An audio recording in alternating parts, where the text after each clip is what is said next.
Right, today I want to show you a new rose that I planted this year from Beirut. I think I planted this in, let me think, I think in April? No, in March, end of March. So this is like 1 month after I planted. So this is called Fun in the Sun. It is actually very interesting. This bloom actually is already open up for 2 days.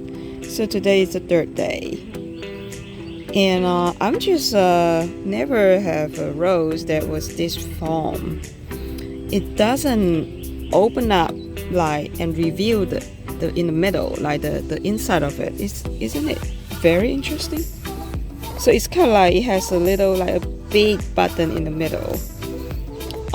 So the bud when it first started is like kind of like oranges look, and then yellow how to say yellow apricot look, and then this is how it looks like when it open,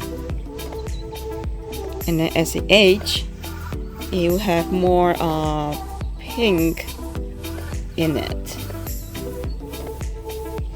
I just think this is such an interesting rose. I mean, I never really have anything like this before in my garden. And it has lots of spray bud on it.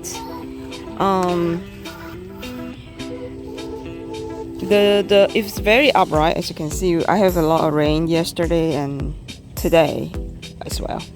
And I think it hold up to the rain pretty good.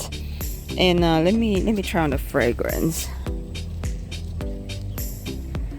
It doesn't have much fragrance to it. It has some little myrrh fragrance, I think. Yeah, there's not much fragrance to this one.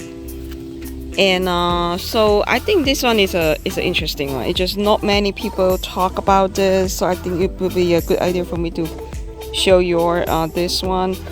This is from Wick Rose, I think. It's something that was just released, I think, last year. I think it's the first year they released this. It's called Fun in the Sun.